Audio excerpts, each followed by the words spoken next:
NECO 2 Area 2 scheduled power interruption sa ilang lugar sa Nueva Ecija sa Enero 15.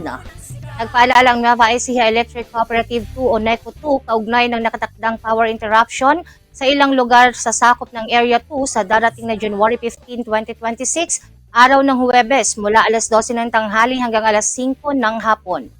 Ayon sa abiso, apektado ng pansamantalang pagkawala ng kuryente ang mga sumusunod na lugar: Barangay Soledad, Main Portion, Tagpos Portion, Liwayway, Malacanang at Mapalad sa Santa Rosa. Barangay Palales sa General Tino, Barangay Nauzon sa Laur, Barangay Bagong Buhay, Bom Militar, Don Josefa, Langka at Maligaya sa Palayan City at 7ID Philippine Army sa Fort Magsaysay. Isasagawa ang installation ng topping pole para sa Vicente Grain Farm at ang pagkakabit ng 3-phase recloser sa Barangay Liwayway na layuning mapaayos at mapatatag ang supply ng kuryente sa mga nasabing lugar.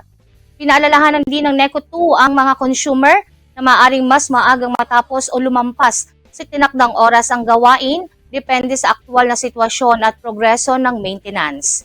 Hinikayat ng kooperatiba ang publiko na maghanda lalo na ang mga apektadong kabahayan at establishmento upang makaiwas sa abala dulot ng pansamantalang pagkawala ng kuryente.